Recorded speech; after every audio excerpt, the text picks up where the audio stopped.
बल्कि उसकी जीवन शक्ति को जला देती है। इस वजह से कैंगू पावर ऑफ ग्लटनी का इस्तेमाल उनके शरीर पर करता है ताकि उसे जरूरी एनर्जी मिल सके। डिमोनिक एनर्जी अब्सॉर्ब करने के बाद कैंगू को याद आता है कि तह्युन की गिल्ड का नाम एंड्रोस है और वह सोचता है कि उसे यह नाम कहीं से मिला होगा।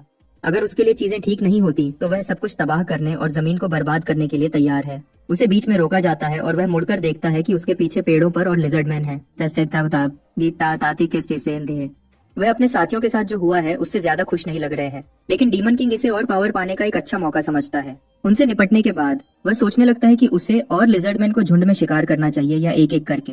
अचानक उसे कोई आवाज देता हुआ सुनाई देता है और वह देखने के लिए मुड़ता है कि कौन है। वह आदमी कैंगवू को उसके इक्विपमेंट की वजह से बिगिनर समझता है और उससे पूछता है कि क्या वह उनकी गिल्ड हंट में शामिल होना चाहता है।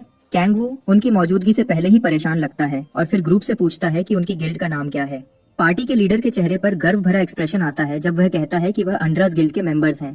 कैंगवू उस बेवकूफ दिखने वाले आदमी के गले में लटके पेंडेंट को देखता है और उस आदमी की कूल दिखने की कोशिश से बिल्कुल भी प्रभावित नहीं होता। वह जाने के लिए मुड़ता है और उन्हें बताता है कि वह उनके साथ शामिल होने में इंटरेस्टेड नहीं है। वह बेवकूफ दिखने वाला पार्टी लीडर गुस्सा हो जाता है कि कैंगवू को उनमें कोई इंटरेस्ट नहीं है। उसके बगल में खड़ी लड़की पूछती है कि वह क्या करेंगे क्योंकि उनके मास्टर को यह सिचुएशन पसंद नहीं आएगी जब वह वापस जाएंगे। वह आदमी फिर फैसला करता है कि वह कैंगवू को मारेंगे और उसकी अधमरी बॉडी को बाहर खींचकर ले जाएंगे। ऐसा तब होता है जब एक पार्टी को पूरा बेवकूफ लीड कर रहा हो। उन सबके चेहरों पर बुरी नजर है और वह कैंगवू के लिए मुश्किल खड़ी करने का इंतजार कर रहे हैं। लीडर अपने आर्म ब्रेसेस को एक साथ टकराता है और अपने टीममेट्स को बताता है कि वह डीमन किंग को एक असली सबका सिखाएंगे। आप देख सकते हैं कि यह कितना बेवकूफाना लगता है। इस बीच कैंगू जंगल में तेजी से आगे बढ़ रहा है और जितने भी लिजर्ड मैन उसके सामने आते हैं उन सबको जला रहा है।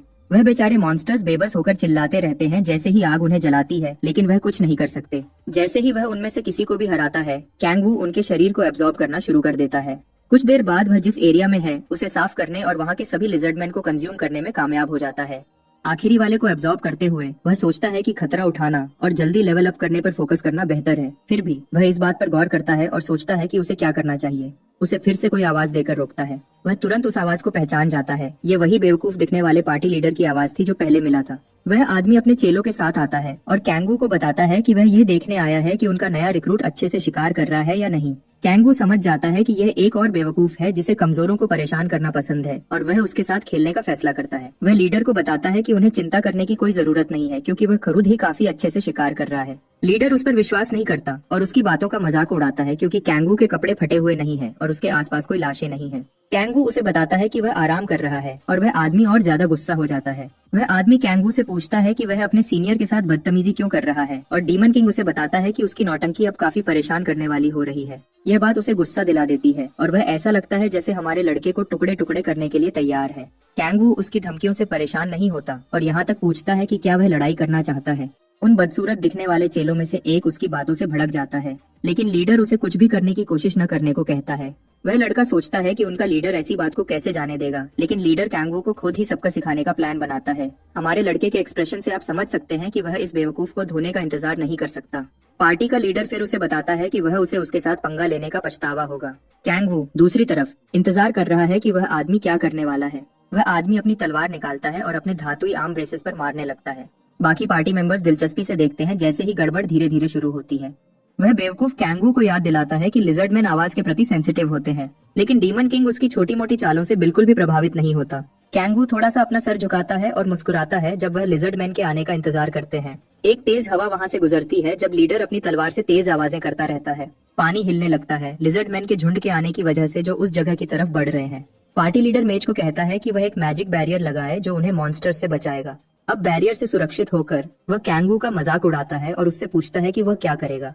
वह डीमन किंग को घुटनों पर बैठकर मदद मांगने को कहता है क्योंकि उसे लगता है कि लिजर्ड मैन उसके लिए बहुत ज्यादा होंगे, लेकिन कैंगू इसका इंतजार कर रहा है। वह सोचता है कि क्या इस बेवकूफ के पास बस इतनी ही चालें हैं। पार्टी लीडर घबराने लगता है और कैंगू उसे बताता है कि जब सस्ते ट्रिक्स खेल रहे हो तो पूरा खेलना चाहिए। डीमन किंग की आंखें लाल हो जाती हैं और वह ताली बजाता है, आवाज की तबाहकुन शक्ति को छोड़ते हुए, जो दर्जनों मॉन्स्टर्स को अपनी तरफ खींचेगी। एंड्रेस गिल्ड के पार्टी मेंबर्स अनजान रह जाते हैं जब जमीन उनके पैरों के नीचे बेकाबू होकर हिलने लगती है। कैंगू जमीन पर पैर पटकता रहता है और भी बड़ी आवाज पैदा करता है। पार्टी लीडर अब अपनी बेचारी जिंदगी के लिए डरा हुआ उससे रोकने की भीख मांगता है, इससे पहले कि चीजें हाथ से निकल जाएं। कैंगू अचानक आवाज करना बंद कर देता है और गाना शुरू कर देता है। लीडर पर मुस्कुराता है। वह आदमी कैंगू को पागल कहता है उसने जो किया उसके लिए, और अब चीजें काफी दिलचस्प होने वाली हैं। बैरियर के अंदर पार्टी मेंबर्स उन लिजर्डमैन से थके हुए हैं जो धीरे धीरे जंगल से आ रहे हैं। कुछ ही सेकंड्स में वह इन सरकने वाले क्रीचर्स के झुंड से घिर जाते हैं और वह सब डर से कांप जाते हैं। उनकी मेज बहुत ज्यादा कांपने लगती है क्योंकि उसने इतने सारे लिजर्डमैन पहले कभी नहीं देखे थे। लीडर उसे संभालने को कहता है, इस डर से कि बैरियर किसी भी पल गिर सकता है। वह कैंगू पे गुस्सा निकालता है और उसे गाली देता है, पूछता है कि क्या वह चाहता है कि वह सब वहां मर जाए। कैंगू उसकी बातों पर हंसी उड़ाता है और एक पेड़ की डाली पर कूद जाता है। पार्टी लीडर उसे डर से देखता है, उम्मीद करता है कि डीमन किंग भाग नहीं जाएगा और उन्हें उनकी बेचारी किस्मत पर नहीं छोड़ेगा। कैंगू फिर उसे बताता है कि उसे पहले से ही पता है कि लिजर्डमैन आवाज के प्रति सेंसिटिव होते हैं। उसके बाद मॉन्स्टर्स पार्टी मेंबर्स की तरफ दौड़ते हैं और बैरियर पर हमला करना शुरू कर देते हैं। मेज शील्ड को संभालने की पूरी कोशिश कर रही है, लेकिन हमले हर सेकंड और ज्यादा भयानक होते जा रहे हैं। पार्टी लीडर अपना सारा गुस्सा कैंगू पे निकालता है क्योंकि उसे पता है कि उसका वक्त अब खत्म होने वाला है। वह डीमन किंग को गाली देता है, सोचता है कि क्या वह पागल है जो उन सबको मारना चाहता है। कैंगू को नहीं पता कि वह क्या कह रहा है क्योंकि वह उन सबकी तरह मरने वाला नहीं है। वह पार्टी लीडर को यह जरूर बताता है कि सिर्फ वही लोग मरने वाले हैं। कैंगू अपनी पावर ऑफ साइलेंस को एक्टिवेट करता है और उसका इस्तेमाल करता है ताकि लिजर्डमैन उसकी मौजूदगी को न पहचान पाए। मॉन्स्टर्स उसे इग्नोर करते हैं और अंडरस गिल्ड के पार्टी मेंबर्स की तरफ बढ़ते रहते हैं। जब वह अभी भी बैरियर को तोड़ने की कोशिश कर रहे होते हैं, पार्टी लीडर को आखिरकार एहसास होता है कि कैंगू के पास आवाज को कंट्रोल करने की एबिलिटी है। उसी पल बैरियर गायब हो जाता है और उसके टीममेट्स मॉन्स्टर्स के लिए एक जल्दी का भोजन बन जाते हैं। वह मेज पर चिल्लाता है कि बैरियर को फिर से लगाए, लेकिन जब वह मुड़ता है वह देखता है कि उसे एक लिजर्ड मैन की पूंछ ने छेद दिया है। वह बेचारी लड़की उसे आंखों में आंसुओं के साथ देखती है जब मॉन्स्टर उसे खाने के लिए तैयार होता है। वह आदमी जमीन पर गिर जाता है और देखता है कि लड़की उसकी आंखों के सामने टुकड़े टुकड़े हो जाती है, यह जानते हुए कि वह कुछ नहीं कर सकता। अपने मरे हुए दोस्तों की लाशों से घिरा हुआ वह बेबस पार्टी लीडर डर से कांपता है और आवाज न करने की कोशिश करता है ताकि वही अंजाम न हो। एक लिजर्ड मैन एक मरे हुए साथी की बॉडी को पकड़ता है और वह अपनी आंखों के सामने इस डरावने दृश्य को देखता है। बस ऐसे ही उसकी पूरी टीम के टुकड़े टुकड़े हो गए। उस लड़के की बेजान बॉडी से उसके हाथ में पकड़ा हुआ भाला गिर जाता है और अपनी आंखों के सामने इस भयानक दृश्य को सहने की पूरी कोशिश करता है। अगली बार जब वह ऊपर देखता है तो उसे पता चलता है कि वह इन मॉन्स्टर्स का अगला टारगेट है और वह कैंगू से रहम की भीख मांगता है और उसे बचाने को कहता है। वह मानता है कि वह गलत था जो इतना बड़ा बनने की कोशिश कर रहा था। कैंगू खुशी से उसका नाम लेता है सियोन बाय और उसे लड़ाई के लिए गुड लक कहता है। वह बेचारा बेवकूफ अपनी पूरी ताकत से डीमन किंग को गाली देता है जब लिजर्ड मैन उसे जिंदा खाना शुरू कर देते हैं। कुछ ही सेकंड्स में लिजर्ड मैन उस बेचारे बेवकूफ को अपने लिए एक हैप्पी मील बना देते हैं और कैंगू उन्हें खाते हुए देखता है। उसके दिमाग में बुराई से बड़ी बुराई से लड़ना और मारने के इरादे से और भी बड़े मारने के इरादे से लड़ना बेहतर है। अंडरस गिल्ड के पार्टी मेंबर्स की मौत के बाद कैंगू बाकी मॉन्स्टर्स को आग लगा देता है और जगह को साफ करता है। हालांकि वह काफी निराश लगता है कि यह सब उसके लिए कितना आसान था। उन्हें अपनी आग से जलाने के बाद फिर वह पावर ऑफ ग्लटनी को एक्टिवेट करता है ताकि उसे जरूरी डिमोनिक एनर्जी मिल सके। अचानक सिस्टम पर एक मैसेज आता है, उसे बताता है कि वह पावर ऑफ ग्लटनी का इस्तेमाल उन लोगों के खिलाफ नहीं कर सकता जो गाया सिस्टम से सुरक्षित हैं। उसे याद आता है कि उसने गाया सिस्टम के बारे में पहली बार तब सुना था जब वह अर्थ पर आ रहा था। मरे हुए इंसानी शरीरों को देखकर उसे एहसास होता है कि प्लेयर्स उस गाया सिस्टम से सुरक्षित हैं। उसे यह जानकर दुख होता है कि वह उनके शरीरों को कंज्यूम नहीं कर सकता और उनकी एबिलिटीज को अब्सॉर्ब नहीं कर सकता, लेकिन उसके लिए डिमोनिक एनर्जी की मात्रा अब भी सबसे जरूरी फैक्टर है। कैंगू का डिमोनिक एनर्जी स्टैट फिर 30 पॉइंट्स तक बढ़ जाता है। वह ये देखता है और खुश होता है कि उसकी डिमोनिक एनर्जी पहले के मुकाबले काफी बढ़ गई है। सिर्फ मात्रा ही नहीं बदली है। कैंगू पावर ऑफ हेलफायर को एक्टिवेट करता है और देखता है कि मात्रा बदली है। उसकी डिमोनिक एनर्जी की क्वालिटी भी बढ़ गई है। अब उसे बस लेवल अप करना है। अपनी तीसरी अवेकनिंग के लिए एक्साइटेड होकर वह सनबे की मरी हुई बॉडी के पास पड़ा आखिरी मैजिक स्टोन उठाता है। कैंगू की तीसरी अवेकनिंग ज्यादा दूर नहीं है, यह देखते हुए कि उसने कितना शिकार किया था। फिर वह और शिकार करने के लिए जंगल में गहराई तक जाता है, इससे पहले कि वहां से निकले। 3 दिन बाद सियोला के अपार्टमेंट में हमारा लड़का हमेशा की तरह अपनी पसंदीदा मील का एक पूरा पॉट खा रहा है। वह सियोला को बताता है कि उसका खाना कितना स्वादिष्ट है और वह उससे पूछती है कि क्या वह फिर से शिकार पर जा रहा है। वह कहता है कि हाँ, और वह डिनर के वक्त तक वापस आ जाएगा। सयोला को चिंता है कि वह खुद को बहुत ज्यादा थका रहा है क्योंकि उसने पिछले कुछ दिनों से ब्रेक नहीं लिया है। जैसे ही वह पानी उबालने के लिए केटल रखती है, कैंगू उसे बताता है कि वह ठीक है। वह उसे ये भी बताती है कि वह कुछ दिनों में अपनी लेसन्स पूरी कर लेगी और उस दिन से वह गॉब्लिन हंटिंग पर जाएगी। उसे नहीं पता कि चीजें कैसे चलेंगी, लेकिन वह जल्दी से जल्दी अपनी दूसरी अवेकनिंग तक पहुंचना चाहती है। कैंगू उसे यकीन दिलाता है कि वह बहुत जल्दी वहां पहुंच जाएगी। उसके बाद सियोला उसे जाने से पहले खुद को रिफ्रेश करने के लिए एक और कप चाय ऑफर करती है। हमारे लड़के के पास उसकी ऑफर एक्सेप्ट करने के अलावा कोई ऑप्शन नहीं है क्योंकि वह एक बड़ा सिंप है। अचानक सियोला को कुछ याद आता है जो वह भूल गई थी और उससे पूछती है कि क्या उसने हाल ही में गेट से आई खबरों के बारे में सुना है। वह कहती है कि काउ प्लेयर्स नाम के प्लेयर्स के बारे में अफवाहें हैं। यह सिर्फ एक अफवाह हो सकती है, लेकिन वह उसे सलाह देती है कि गेट्स में जाते वक्त सावधान रहे। काउ प्लेयर्स अपने रैंक्स को झूठा दिखाने और प्लेयर्स पर हमला करने के लिए जाने जाते हैं। कैंगवू को लगता है कि यह अफवाहें एंड्रिस गिल्ड पार्टी के साथ उसकी मुलाकात की वजह से फैल रही हैं। उसे यकीन था कि उसने पिछली बार आसपास देखा था ताकि कोई गवाह न हो। उनकी बॉडीज ऐसी लगती हैं जैसे उन्हें लिजर्डमैन ने मारा हो, तो अगर अफवाहित काउ प्लेयर वह खुद है तो उसे चिंता करने की कोई बात नहीं है। फिर भी उसे लगता है कि वह ज्यादा यकीन नहीं कर सकता और उसे अनजान चीजों के लिए तैयार रहना चाहिए और लेवल अप करने पर फोकस करना चाहिए। कुछ देर शिकार करने के बाद वह आखिरकार लेवल 20 तक पहुंच जाता है और अपनी तीसरी अवेकनिंग को अनलॉक करता है। सिस्टम उसे बताता है कि तीसरी अवेकनिंग फीचर अब खुल गया है और वह देखता है कि उसकी मैजिक एक अलग ही लेवल तक बढ़ गई है। कैंगवू ने पावर ऑफ हेलफायर को छोड़कर टेस्ट किया और उसके शक की पुष्टि हो गई। हर बार जब वह लेवल अप करता है, उसके मिरियड डीमन गेट पर लगी सील कमजोर हो जाती है और डिमोनिक एनर्जी अंदर आती है, जिससे उसकी एबिलिटीज और स्ट्रांग हो जाती है। फिर उसे एक मैजिक स्टोन दिखता है और वह अपनी तीसरी अवेकनिंग की स्पेशल एबिलिटी की वजह से उसे और ज्यादा चेक करने का फैसला करता है। अब वह मैजिक स्टोन्स के अंदर की मैजिक को डिमोनिक एनर्जी में बदलकर अब्सॉर्ब कर सकता है। कैंगवू मैजिक स्टोन से एनर्जी अब्सॉर्ब करता है और हैरान होता है कि उसे कितनी एनर्जी मिलती है, उतनी ही डिमोनिक एनर्जी जितनी उसे एक पूरे मॉन्स्टर से मिल सकती है। इससे वह डिमोनिक एनर्जी को 2 गुना तेजी से जमा कर सकता है, लेकिन उसे मैजिक स्टोन से पैसे कमाना छोड़ना पड़ेगा। वह अपना फोन निकालता है अपनी कमाई चेक करने के लिए और देखता है कि उसने पिछले कुछ दिनों में बहुत कमाया है। इससे उसे अभी जल्दी मैजिक एक्सचेंज जाने की जरूरत नहीं पड़ेगी। ये भी नोट करता है कि उसके पास अपनी स्पेशल एबिलिटी का थोड़ा और इस्तेमाल करने के लिए बहुत खाली समय होगा। कैंगवू अपनी शर्ट उतारता है और उसे अपनी कमर के चारों ओर लपेटता है जैसे ही वह तैयार होता है और शिकार करने के लिए तैयार होता है। वह थोड़ी देर धूप में रहता है इससे पहले, या नीचे बैठता है और आकाश की शक्ति से खुद को हवा में उछालता है। जंगल का स्पष्ट नजारा पाने की कोशिश करते हुए हम देखते हैं कि आकाश की शक्ति उसे कुछ पंख देती है ताकि वह हवा में तैर सके और आसानी से घूम सके। उसे याद आता है कि उसका लिजर्डमैन के बॉस से सामना नहीं हुआ है। दुर्भाग्य से कैंगवू जंगल का स्पष्ट नजारा नहीं देख पाता है और क्योंकि उसके पास पर्याप्त डिमोनिक एनर्जी नहीं है, वह उस समय गवर्नेंस की शक्ति का उपयोग नहीं कर सकता है। उसे अचानक एक आवाज सुनाई देती है और वह पहचानता है कि यह टाइसू की आवाज है। जब कैंगवू घटनास्थल पर पहुंचता है तो वह 2 प्लेयर्स को देखता है जो थग्स जैसे दिखते हैं और टेओसो को परेशान कर रहे हैं। कैंगवू मानता है कि यह एक सामान्य स्थिति नहीं है और सोचता है कि यह सब क्या बखेड़ा है। फिर वह टेसू को पहले वाले उस गरीब थीफ के सामने खड़ा देखता है जो लोगों की पार्टीज में शामिल होने की भीख मांग रहा था। टेसू बहुत गुस्से में है और उन 2 प्लेयर्स से पूछता है कि वे अपने ही टीममेट पर हमला क्यों कर रहे हैं। दोनों बुलीज टेसू की जोरदार आवाज से चिढ़ जाते हैं क्योंकि यह लिजर्डमैन का ध्यान आकर्षित कर सकती है। जब वे झगड़ते रहते हैं, कैंगवू देखता है कि गरीब थीफ को धोखा दिया गया है और वह समझता है कि दोनों बुलीज वही काउ प्लेयर्स हैं जिनके बारे में उसने सुना था। उसे खुशी है कि अफवाहें उसके बारे में नहीं है। दूसरी ओर लाल बालों वाला बुली अचानक टेसू पर हमला करता है और उसे चुप रहने के लिए कहता है। टेसू अपने भारी शील्ड से हमले को रोकता है, लेकिन प्रभाव उसे थोड़ा पीछे धकेलता है। वह दोनों प्लेयर्स पर बहुत गुस्सा है, लेकिन ऐसा लगता है कि वह भी थक गया है। दोनों बुलीज टेसू के इतने टफ होने से फ्रस्ट्रेटेड हैं और वे सोचते हैं कि क्या उसे केवल उसकी सेकंड अवेकनिंग मिली है। टेसू अपनी पूरी ताकत से अपने शील्ड को कसकर पकड़ता है और उसे जमीन पर जोर से पटकता है।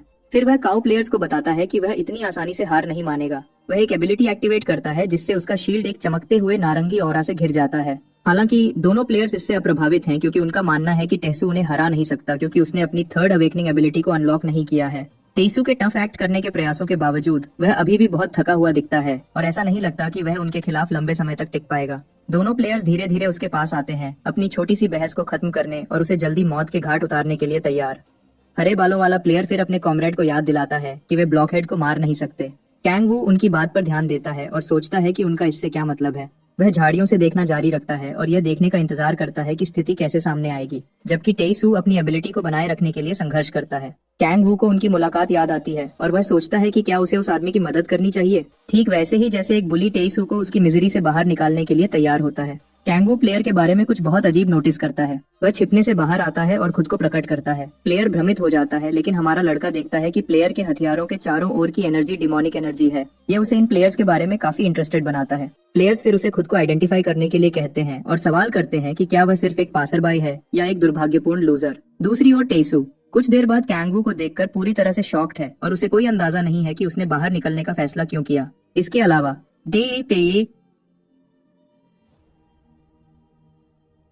दोनों मूर्ख बुलीज कैंगवू को बताते हैं कि वह बिना किसी नुकसान के जाने के बारे में न सोचे, यह देखते हुए कि उसने क्या हो रहा है।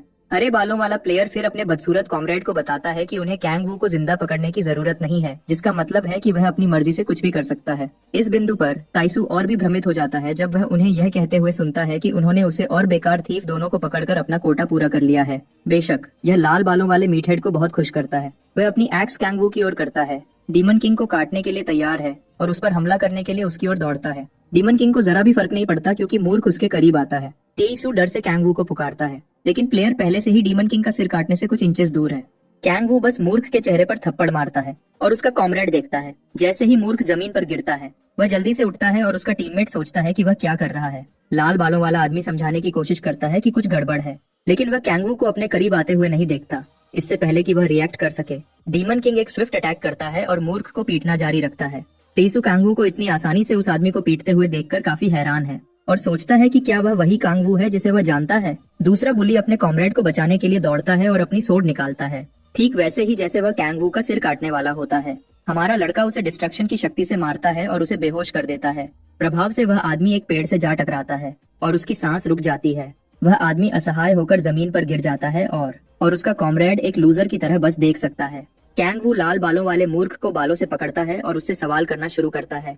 एक ठंडे स्वर में उसने आदमी से पूछा कि उसे डिमोनिक एनर्जी कहाँ से मिली। मूर्ख कैंग वू का अपमान करता है और सोचता है कि उसे इसके बारे में कैसे पता है, लेकिन सवाल का जवाब न देने के लिए उसका सिर जमीन पर पटक दिया जाता है। डीमन किंग अपना सिर वापस उठाता है और स्पष्ट करता है कि यहाँ सवाल पूछने वाला वही है। वह बुली को एक और मौका देता है कि वह एक आज्ञाकारी लड़का बने और उससे पूछता है कि उसे डिमोनिक एनर्जी कहाँ से मिली। आदमी कहता है कि वह इसे प्रकट नहीं कर सकता और क्या कर सकेगा, और कैंग वू उसे ड्रेड की शक्ति अनलीश करके अपने जवाब पर पछतावा कराता है। डीमन गरीब मूर्ख के सामने प्रकट होता है और उसे एक ऐसा नाइटमेयर देता है जिसका उसने पहले कभी अनुभव नहीं किया था। एक विम्प की तरह डरने के बाद फिर वह बताता है कि उसे डिमोनिक एनर्जी अपने गिल्ड मास्टर से मिली। कैंग वू दयनीय मूर्ख को जानकारी देते हुए देखता है, लेकिन उसका कॉमरेड अचानक उसे चुप रहने के लिए कहता है और उस आदमी को सियो ताइहो कहता है। दुख की बात है कि ताइहो अभी भी उस भयानक नाइटमेयर के कारण कांपता रहता है जो उसे अभी अभी आया था। उसका टीममेट उस पर चिल्लाता है और पूछता है कि क्या वह अपने होश में है। कैंग वू को उसका हस्तक्षेप सुखद नहीं लगता। वह डिमोनिक एनर्जी का एक बॉल चार्ज करता है और ताइहो के टीममेट पर उससे हमला करता है। उसे इस बीच किनारे रहने के लिए कहता है। उसके बाद वह अपना ध्यान डरे हुए ताइहो पर वापस मोड़ता है और गिल्ड मास्टर के बारे में पूछता है। अपनी मिजरेबल लाइफ के लिए डरा हुआ ताइहो बताता है कि गिल्ड कोई और नहीं बल्कि एंड्रेस गिल्ड है। वह कैंग वू को बताता है कि गिल्ड मास्टर ने एक रिचुअल किया और उसे अपनी शक्तियां दी। कैंग वू पूछता है कि रिचुअल किस बारे में है, लेकिन वह आदमी इसके बारे में बात करने में हिचकिचाता है। वह मूर्ख को और टॉर्चर करने का फैसला करता है ताकि उसे आवश्यक जानकारी मिल सके। तेजो बहुत कांपने लगता है और रिचुअल के बारे में बात करने की कोशिश करता है। अचानक वह दर्द से कराहने लगता है और उसके मुंह से झाग निकलने लगता है। वह दर्द से चिल्लाता है जब तक कि वह बहुत सारा खून नहीं खांसता और मर नहीं जाता। कैंग वू इस समय बहुत गुस्से में है। वह कहता है कि गिल्ड ने ताइहो में एक डिवाइस लगाया होगा ताकि उसे रिचुअल के बारे में बात करने से रोका जा सके। उसके बाद तेईसू उसके पास आता है और पूछता है कि क्या वह वास्तव में कैंग वू है। उसी समय थीफ आखिरकार अपनी नींद से जागता है और सोचता है कि क्या हो रहा है। कैंग वू ताइसू को अपनी आइडेंटिटी कंफर्म करता है और ब्रूट खुश है कि यह वास्तव में वही है। वे दोनों देखते हैं कि थीफ जाग गया है और ताइसू लड़के को ताएह्युन कहता है। ताइसू लूजर को कैंग वू से मिलवाता है और उसे बताता है कि डीमन किंग ने उन्हें बचाया। ब्रूट सोचता है कि कैंग वू वहाँ क्या कर रहा था क्योंकि उसे लगा था कि वह ई रैंक गेट पर था। कैंग वू घबराकर इसे टाल देता है और कहता है कि वह बस एक एरेंड के लिए वहाँ था। तेसू फिर समझता है कि डीमन किंग एक बिगिनर प्लेयर नहीं है और उसे लगता है कि यही कारण है कि कैंग वू ने पहले उसके ऑफर को रिजेक्ट कर दिया था। वह कैंग वू को उन इनसेन बुलीज से उनकी जान बचाने के लिए धन्यवाद देता है। जब तेसू पागलपन से कैंग वू का हाथ हिला रहा होता है, ताएह्युन भी कैंग वू को धन्यवाद देने की कोशिश करता है, लेकिन वह इतना डरपोक है कि कोई उसे सुन सके उतनी जोर से बोल नहीं पाता। तेसू दिखाता है कि वह यह जानकर कितना खुश है कि कैंग वू एक हाई लेवल प्लेयर है और उसे बचाने के लिए एहसान चुकाने का वादा करता है। डीमन किंग के उसे धन्यवाद देने के बाद वह आंड्रस गिल्ड पर उनका ध्यान आकर्षित करता है और कहता है कि उनकी रेपुटेशन बिल्कुल भी अच्छी नहीं है। जब वे दोनों डेड बॉडीज को देखते हैं, तेसू कहता है कि वह वास्तव में हैरान है कि गिल्ड में काउ प्लेयर्स उनके सदस्य थे। वह मामले की रिपोर्ट करने के लिए अपना फोन उठाता है और कहता है कि वह हवारंग कॉर्प्स को अलर्ट करेगा। उसके अनुसार हावरंग कॉर्प सरकार के प्रबंधन के तहत एक प्लेयर यूनिट है। एक बार जब तेसू उन्हें आंद्रस गिल्ड द्वारा काउ प्लेयर्स का उपयोग करने के बारे में बताता है तो वे तुरंत मामले की जांच करेंगे। कैंग वू उसकी बात पर विचार करता है और उसे फिलहाल मामले की रिपोर्ट न करने के लिए कहता है। ताएसू और ताएह्युन दोनों हैरान दिखते हैं और सोचते हैं कि कैंग वू के इस फैसले के पीछे क्या कारण है। कैंग वू फिर उन्हें बताता है कि वह एंड्रेस गिल्ड का खुद ख्याल रखेगा क्योंकि उसके अंदर वह डॉग है। ताएसू एक पल के लिए रुकता है और फिर कैंग वू के फैसले को स्वीकार करता है क्योंकि वह डीमन किंग का सम्मान करता है। कैंग वू उन्हें वहाँ जो हुआ उसे भूल जाने के लिए कहता है। लेकिन अचानक टेसू घुटनों के बल बैठ जाता है। हमारा लड़का भ्रमित है और सोचता है कि यह ब्रूट फिर से कुछ सिली थिएट्रिक्स क्यों कर रहा है। टेसू फिर खुद को कैंग वू को ऑफर करता है और चाहता है कि वे एंड्रूस गिल्ड को उनके क्राइम्स के लिए भुगतान करने के लिए मिलकर काम करें। डीमन किंग इससे पूरी तरह से वियर्डेड आउट है और बस समझ नहीं पाता कि यह ब्लॉकहेड क्या बात कर रहा है। टेसू इस बात की प्रशंसा करता है कि कैंग वू एंड्रूस गिल्ड को अपने हाथों से दंडित करना चाहता है, कम से कम वह ऐसा ही मानता है। यहाँ तक कि आसपास की डेड बॉडीज भी उसके एटीट्यूड से क्रीप्ड आउट हैं। उसे लगता है कि कैंग वू का सेंस ऑफ जस्टिस वैसा ही है जैसा वह मूवीज में देखता है और वह बताता है कि उसे मूवीज कितनी पसंद है। ये अभी भी नहीं बदलता कि वह कितना क्रीपी दिख रहा है, खासकर इस तथ्य के लिए कि उसकी नाक से एक डिप्रेव्ड फूल की तरह भाप निकल रही है। टीसू फिर अपने हाथों को जमीन पर पटकता है और कैंग वू को बताता है कि वह उसके सेंस ऑफ जस्टिस के प्यार में पड़ गया है। अपना कर्ज चुकाने के लिए वह एक बार फिर कैंग वू से अपनी यात्रा में शामिल होने की अनुमति देने के लिए कहता है और रास्ते में उसे चुकाने का वादा करता है। इस बिंदु पर हमारा लड़का बहुत क्रीप्ड आउट है और वह टेइसू को बालक के एक और वर्जन के रूप में देखता है, जैसे कि वह पर्याप्त से निपट नहीं रहा है। थीफ बीच में आता है और यह भी कहता है कि वह उसे भी धन्यवाद देना चाहता है। वह खुद को डुडक बुंग कहता है और कैंग वू को किसी न किसी तरह से चुकाने का वादा करता है। कैंग वू उस अजीब चीज के बारे में अधिक चिंतित है जिसे उसने अभी अभी खुद को कहा था और लूजर से पूछता है कि इसका क्या मतलब है। तैह्युन बताता है कि यह बैंडिट्स के लिए इस्तेमाल किया जाने वाला एक टर्म है क्योंकि वे डैमेज डील करने या टैंकिंग में ऑफुल होते हैं। कैंग वू देखता है कि इसका कुछ लेना देना है कि थीव्स को आइसोर क्यों माना जाता है। अपनी आंखों में आंसू लिए तैह्युन कहता है कि यह उसके जैसे प्लेयर्स का दुर्भाग्यपूर्ण फेट है। ताइसू फिर अपना बड़ा मुंह खोलता है और सुझाव देता है कि ताएह्युन को कैंग वू के साथ एक टीम बनानी चाहिए अगर वह उसे चुकाना चाहता है, जबकि कैंग वू जानता है कि यह उसके लिए किसी भी तरह से बेनिफिशियल नहीं है। तैह्युन के अंदर बहुत सारी इमोशंस उमड़ने लगती हैं और वह रोने लगता है। वह वास्तव में सजेशन की सराहना करता है, लेकिन वह स्वीकार करता है कि वह टेइसू के लिए एक पैथेटिक बर्डन के अलावा कुछ भी नहीं था और केवल पिटने में सफल रहा। तैह्युन कैंग वू और तैसू दोनों की सहायता करने के लिए पर्याप्त स्ट्रॉन्ग बनने की इच्छा रखता है, जबकि तैसू उसके वेलर और रिजॉल्व को स्वीकार करता है। कैंग वू को यकीन है कि इन दोनों इडियट्स ने पूरी तरह से अपना दिमाग खो दिया है। उसके बाद तैह्युन जाने के लिए झुकता है। हालांकि कैंग वू स्वीकार करता है कि लोगों का उस पर कर्ज होना बुरा नहीं है। अब उसकी एकमात्र समस्या ताइसू से निपटना है। ब्लॉकहेड के तैह्युन को फेयरवेल कहने के बाद कैंग वू उससे पूछता है कि उसका लेवल क्या है। तेसू बताता है कि वह लेवल 12 पर है और उसने कुछ समय पहले ही अपनी सेकंड अवेकनिंग प्राप्त की है। उसकी बेसिक एजुकेशन के संदर्भ में उसकी फर्स्ट अवेकनिंग एबिलिटी सी रैंक है, इसलिए उसने हंटिंग करके लेवल अप किया। कैंग वू इससे काफी इम्प्रेस्ड है और पूछता है कि उसकी सेकंड अवेकनिंग एबिलिटी का रैंक क्या है। टेसू उसे बताता है कि एबिलिटी एक ए रैंक है और कैंग वू स्वीकार करता है कि ब्लॉकहेड में उसकी सोच से अधिक पोटेंशियल है। फिर भी वह सोचता है कि ब्लॉकहेड ने अभी तक गिल्ड क्यों नहीं ज्वाइन किया है। टेसू फिर कहता है कि वह अभी भी गिल्ड ज्वाइन करने पर विचार कर रहा था, लेकिन अब उसे इसकी कोई जरूरत नहीं लगती। कैंग वू का एक्सप्रेशन दिखाता है कि उसे कोई अंदाजा नहीं है कि ये इडियट क्या बात कर रहा है। उसके लिए दुख की बात है कि टेसू कहता है कि उसने बालक की उस फायरी डम इंप्रेशन को देते हुए उसका पीछा करने का मन बना लिया है। फिर भी वह कैंग वू के लिए एक काफी डिसेंट कंपेनियन है। ये जात है कि एक प्लेयर जिसे अपनी सेकंड अवेकनिंग के लिए हाई रैंक मिलता है, उसके थर्ड और फोर्थ अवेकनिंग्स के लिए बेहतर एबिलिटीज होने की संभावना अधिक होती है। ये याद करने के बाद कि सिएलो को जल्द ही उसकी सेकंड अवेकनिंग मिलेगी। कैंग वू ताइसू के रिक्वेस्ट को स्वीकार करता है और उसे अपनी टीम में लेता है। फिर ताइसू उसके कॉन्टैक्ट डिटेल्स पूछता है यदि कोई ऐसी स्थिति उत्पन्न होती है जहाँ उसकी मदद की आवश्यकता हो। अपने कॉन्टैक्ट डिटेल्स फोन पर डालते हुए कैंग वू उससे एक फेवर मांगता है। ब्लॉकहेड अपने नए कॉमरेड के रिक्वेस्ट का बेसब्री से इंतजार करता है, जैसे एक बेबी लॉलीपॉप का इंतजार करता है। कैंग वू फिर उसे एक पार्टी बनाने और किसी ऐसे व्यक्ति के साथ लेवल अप करने के लिए कहता है जो कुछ दिनों में अपनी बेसिक ट्रेनिंग पूरी कर लेगा। वह उसे ये भी बताता है कि उसका नया कंपेनियन एक हीलर है और ताइसू कहता है कि वह खुशी खुशी उनके साथ शामिल होगा। अपना कॉन्टेक्ट सेव करने के बाद ताइसू एक ग्रेट पार्टी बनाने और कैंग वू को निराश न करने का वादा करता है। उसके बाद कैंग वू विचार करता है कि क्या उसे तुरंत एंड्रस गिल्ड जाना चाहिए या नहीं। कुछ देर बाद वह हाफ डेड काउ प्लेयर को उठाता है और यह सुनिश्चित करने की कोशिश करता है कि वह आदमी अभी भी जीवित है। गरीब आदमी आजाद होने के लिए संघर्ष करता है, लेकिन कैंग वू के पास उसके लिए कुछ सवाल हैं और उसे बताता है कि अगर वह अभी भी अपनी तुच्छ जिंदगी को संजोता है तो झूठ न बोले। एक डिमोनिक लुक के साथ वह आदमी से सिर हिलाने के लिए कहता है अगर वह समझता है। होपलेस आदमी सहमत होता है और कैंग वू उसकी गर्दन छोड़ देता है। जब कैंग वू को पता चलता है कि उस आदमी का नाम कैंग चेओल हो है, टेइसू उसके इंटेरोगेशन मेथड्स के बारे में बहुत चिंतित दिखता है। कैंग वू फिर चेओलो को एक डिस्गस्टेड एक्सप्रेशन के साथ देखता है और उससे सवाल पूछना शुरू करता है। वह आदमी को याद दिलाता है कि उसने एक प्लेयर को पकड़ने और उन्हें वापस लाने के बारे में बात की थी। यह सुनकर चेओलो घबराकर पसीना बहाने लगता है और कैंग वू को बताता है कि उसे ऐसा कुछ भी कहने की याद नहीं है। कैंग वू तुरंत मूर्ख के चेहरे पर लात मारता है और गरीब आदमी दर्द से चिल्लाता है। चेओलो की आंखों में डर दिखाता है कि उस किक के बाद उसकी सेंसेस निश्चित रूप से वापस आ गई थी। कैंग वू उसे उठाता है और पूछता है कि क्या उसे अब याद है, और वह डीमन किंग को बताता है कि लोगों को सैक्रिफाइसेस के रूप में ऑफर करने के लिए जिंदा पकड़ा जाना है। गरीब गुड फॉर नथिंग डर से कांपता रहता है, जबकि कैंग वू उन शब्दों पर विचार करता है जो उसने अभी अभी उसे बताए थे। कैंग वू फिर उसे एक तरफ फेंक देता है उसे यह भी याद आता है कि हन तयहुन ने उसी चीज के बारे में बात की थी। अचानक उसे एक आइडिया आता है और वह एक डरावने तरीके से मुस्कुराने लगता है। वह जल्दी से चियोहो को पकड़ता है और अपनी आंखों में एक डिमोनिक गेज के साथ उसे देखता है। फिर वह गरीब डूड को बताता है कि उसे उससे एक फेवर मांगना है। उसकी आंखों में उस लुक के साथ आप शर्त लगा सकते हैं कि चियोहो को इस दुनिया में कभी भी मौजूद होने का पछतावा होगा। बाद में चियोहो को कुछ लगेज के साथ एक लोनली एली से गुजरते हुए देखा जाता है। कोई अचानक उसे रोकता है और उसके चेहरे पर फ्लैशलाइट डालता है।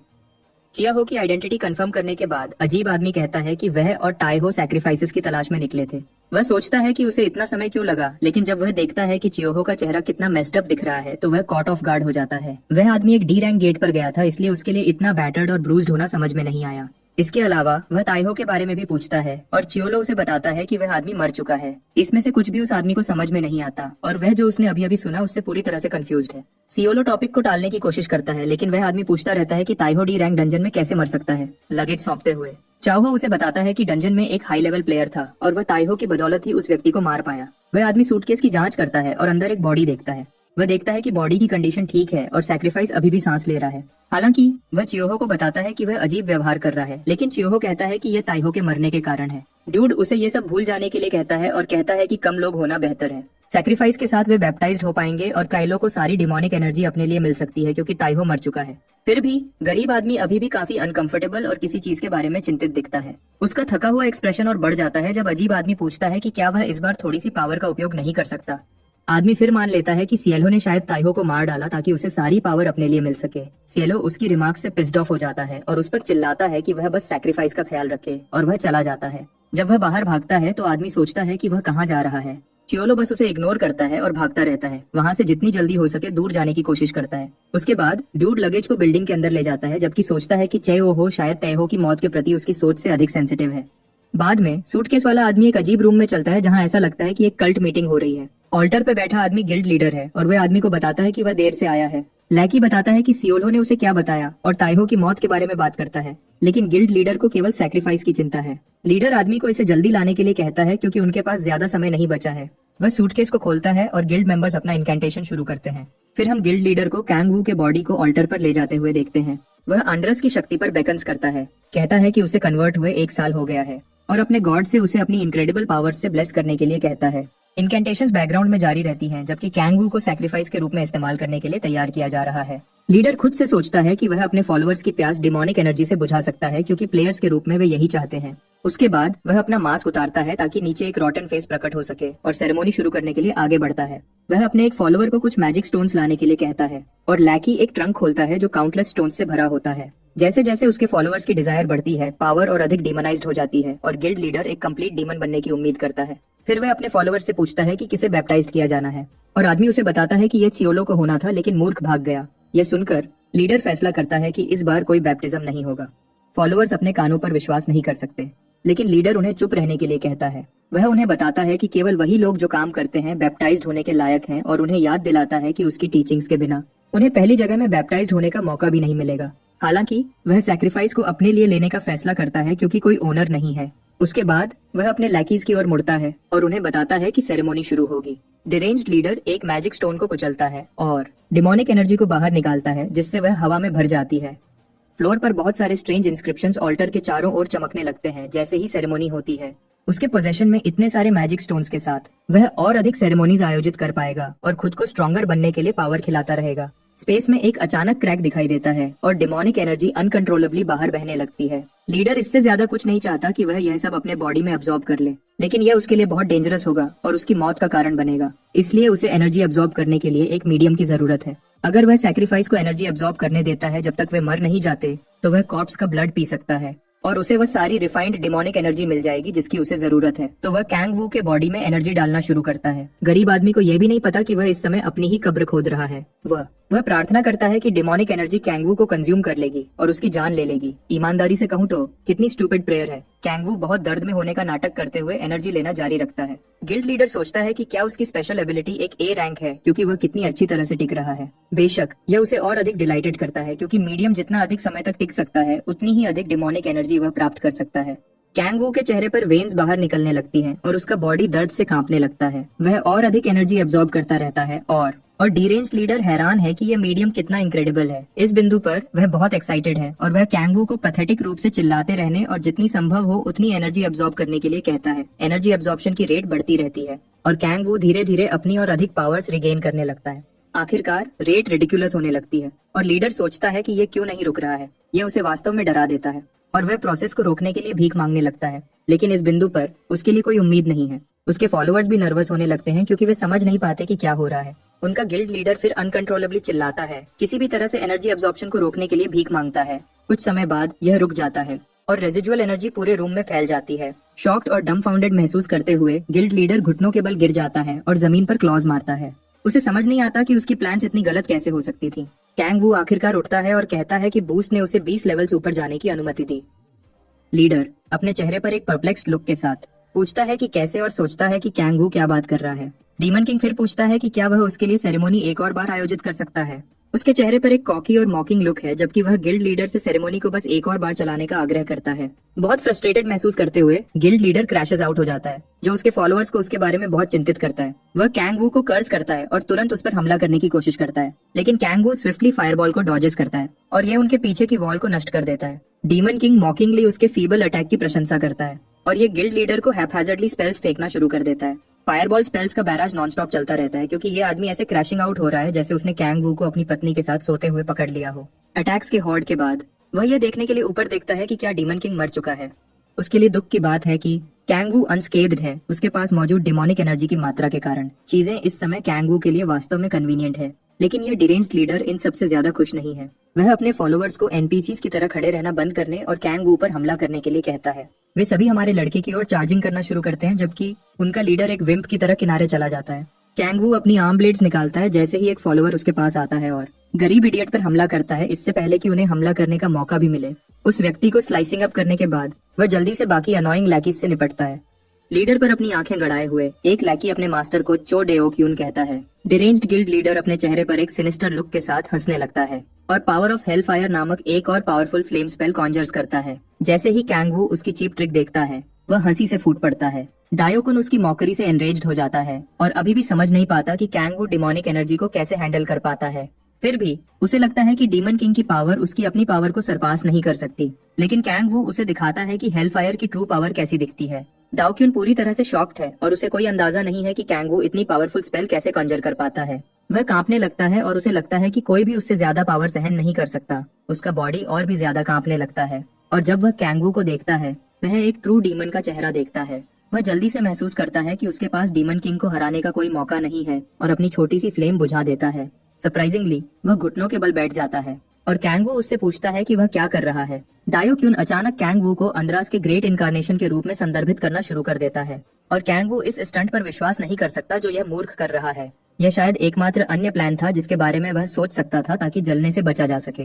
देखो कैसे मुर्गियां भागने लगीं, उपनिवेशवादियों का राजा विराजमान हो गया और उसकी आधुनिक नदियां प्रकट हुईं। उसके फॉलोअर्स विश्वास नहीं कर सकते कि उनका लीडर क्या कर रहा है। वह अपने फॉलोअर्स पर चिल्लाने लगता है और उन्हें कैंगवू की वर्शिप में शामिल होने के लिए कहता है। किसी कारण से उसे विश्वास है कि कैंगवू ही उन्हें इटर्नल लाइफ की ओर ले जाएगा। कैंगवू तुरंत महसूस करता है कि यह मूर्ख बुक में सबसे स्टूपिडेस्ट ट्रिक को खींचने की पूरी कोशिश कर रहा है। अन्य फॉलोअर्स घुटनों के बल बैठ जाते हैं और डाओक्यून डीमन किंग को ग्लेजिंग करना जारी रखता है, उम्मीद करता है कि उसकी छोटी सी थिएट्रिक्स काम करेगी। कैंगवू अपना स्पेल कैंसिल करता है और यूजलेस आदमी के पास जाता है जो अभी भी बहुत कांप रहा है। डाओक्यून कहता है कि वह इमोशन से इतना अभिभूत है कि उसे लगता है कि वह किसी भी पल फट सकता है और कैंगवू स्वीकार करता है कि वह आदमी पूरी तरह से इडियट नहीं है।